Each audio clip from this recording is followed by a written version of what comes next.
नमस्कार. वैशालीज किचनमध्ये आपलं पुन्हा एकदा स्वागत आहे. आज आहे रविवार. रविवारी मी आपल्यासाठी खास घेऊन आलेले आहे एक नॉनव्हेज पदार्थ. नॉनव्हेज पदार्थ आहे पण त्याच्यामध्ये कुठल्याही प्रकारचे मसाले वापरलेले नाही आहेत आणि तेल वापरलेलं नाही आहे. आपण विचार कराल नॉनव्हेज पदार्थ आणि तेलही नाही वापरलं आणि मसालेही नाही वापरले, असं कसं काय असू शकतं. तर आपण बघा मी काय काय वापरले. आज मी बनवणार आहे एक मासा ज्याचं नाव आहे जिताडा, ज्याच्यामध्ये पौष्टिक मूल्यही भरपूर प्रमाणात असतात आणि ती पौष्टिक मूल्य जशीच्या तशी आपल्या पोटात जावीत हा ह्या रेसिपी मागचा हेतू. मासा जर तेलात फ्राय केला तर फ्राय केल्यानंतर त्यातली पौष्टिक मूल्य ही बऱ्याच प्रमाणात कमी होतात आणि जशी हवेत तशी आपल्याला मिळत नाहीत आणि शरीरावरही त्याचे दुष्परिणाम होतात. म्हणून हा अधिक पौष्टिक बनवण्याचा हा माझा छोटासा प्रयत्न. हा जिताडा मासा मॅरिनेशन केलेला आहे. मॅरिनेशन केल्यानंतर हा मासा करून घेतो. हा मॅरिनेशन केलेला मासा आहे तो असा आपल्याला केळीच्या पानावरती ठेवायचा आहे. केळीचं पान स्वच्छ धुवून घेतलेलं आहे, धुवून पुसून घेतलेलं केळीचं पान आहे. त्याच्यावर हे जिताडाचे पीस आपण अशा प्रकारे ठेवतोय.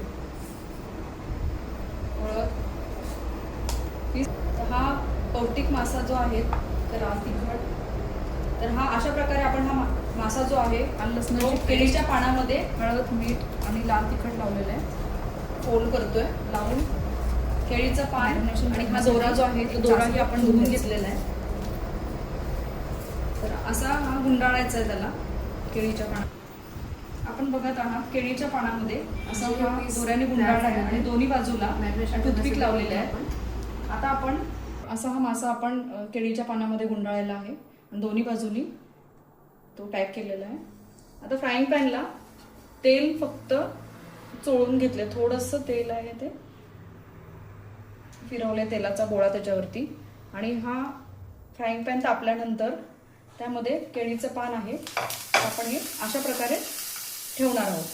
आपण बघितलंय मंद गॅस करायचा आहे आणि मंद गॅस करून हे झाकण आहे ते असं त्याच्यावर ठेवायचं. आता माझं घेतो झाकण ठेवायचंय आणि एक 5 मिनिटं थांबायचंय. 5 मिनिट. आता हा आपण उलटणार आहोत.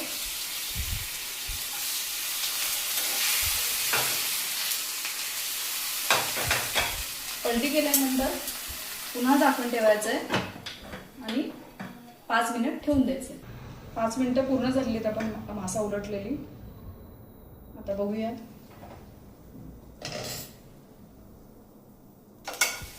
तयार झालाय असं वाटतं.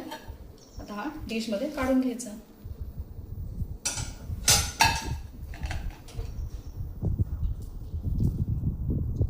आपल्याला सोडून घ्यायचंय. आता दोरे आहेत ते कात्रीच्या साहाय्याने कापायचे.